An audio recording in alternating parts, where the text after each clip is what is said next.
Sebelum dimulai, saya akan menjelaskan sedikit tentang apa yang dimaksud K3L. K3L merupakan panduan sistem keselamatan, kesehatan kerja, dan lingkungan yang berupaya untuk menekan atau mengurangi resiko kecelakaan dan penyakit yang disebabkan oleh kerja.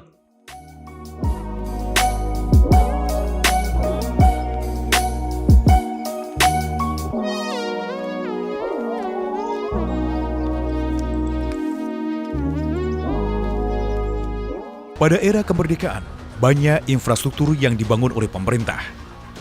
Untuk mengurangi risiko kecelakaan kerja, pemerintah membentuk badan yang bertujuan untuk melindungi para pekerja dari kecelakaan kerja. Dimulai pada tahun 1969, didirikan sebuah lembaga higien perusahaan dan kesehatan di Departemen Tenaga Kerja dan Dinas Higien Perusahaan. Selanjutnya, berdasarkan keputusan Menteri Pekerjaan Umum dan Perumahan Rakyat Nomor 2 Tahun 2014, organisasi Hiperkes telah berubah menjadi K3, Kesehatan dan Keselamatan Kerja.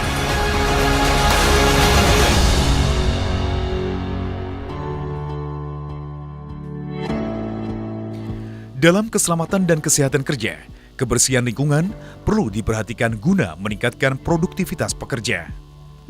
Salah satu kebersihan yang perlu diperhatikan yaitu kebersihan kamar mandi para pekerja. Selain itu, kotak P3K dan APAR harus ditempatkan di tempat yang mudah diakses. Prosedur K3 atau safety plan sangatlah penting untuk mengawali suatu pekerjaan. Di dalam rambu-rambu K3 terdapat simbol-simbol keselamatan kerja yang harus ditaati oleh. Selanjutnya adalah ruang lingkup K3L, yaitu ada 3. Yang pertama manusia, yang kedua alat kerja, yang ketiga ada lingkungan kerja. Manusia sebagai pekerja harus dijaga dengan baik agar produktif dan profesional. Selanjutnya alat kerja ini berhubungan dengan proses kerja dari manusia atau pekerja, harus dipastikan prima untuk kebaikan proses produksi. Yang selanjutnya adalah tidak kalah penting adalah lingkungan kerja. Tempat kerja ini secara tidak langsung berpengaruh terhadap kinerja pekerja yang bekerja pada lingkungan tersebut. Lalu apakah tujuan dan fungsi K3L? Tujuan dan fungsi K3L yang paling utama yaitu melindungi tenaga kerja atau hak keselamatan di tempat kerja. Bagaimanapun caranya, itu adalah fungsi utama dari K3L.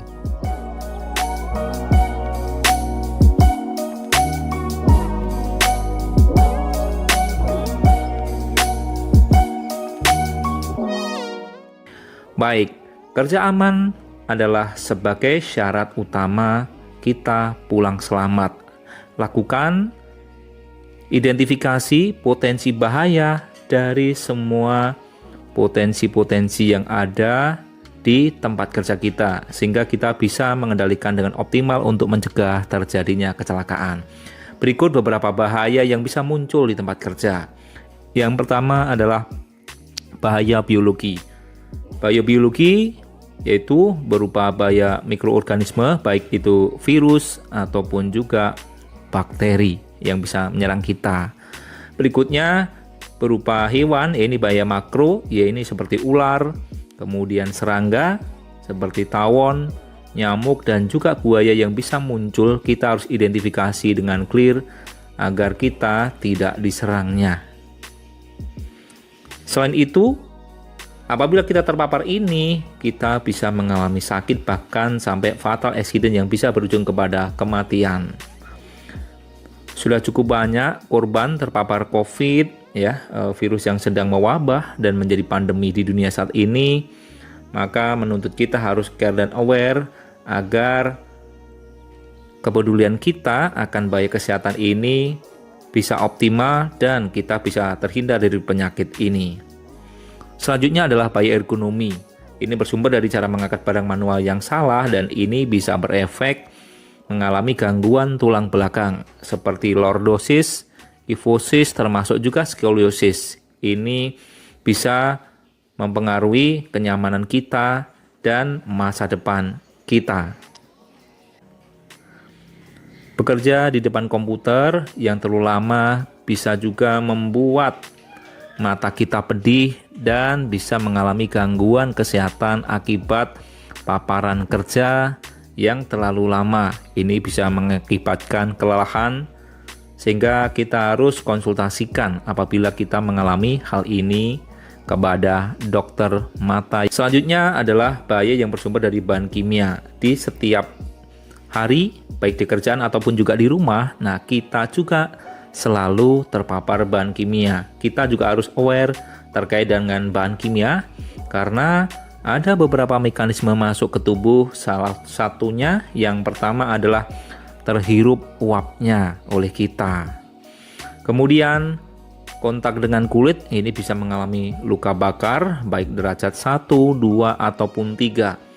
Rasanya kita harus pahami bagaimana terkait dengan informasi yang ada di bahan kimia yang tertuang dalam MSDS atau Material Safety Data Sheet. Ya, pahami semua informasi dan ikuti aturan main penggunaan bahan kimia supaya kita bisa aman. Selanjutnya, potensi yang ketiga, bahan kimia bisa masuk ke tubuh melalui terminum. Salah satunya tidak ada label di area bahan kimia tersebut.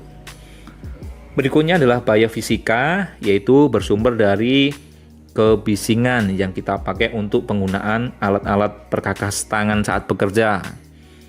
Bekerja di ketinggian juga termasuk dari bahaya fisika juga. Selain itu, penggunaan impact ya ini bisa berakibat tremor ya. Ini getaran yang luar biasa bisa berdampak pada kesehatan kita. Maka kita harus aware bagaimana teknik mengoperasikannya.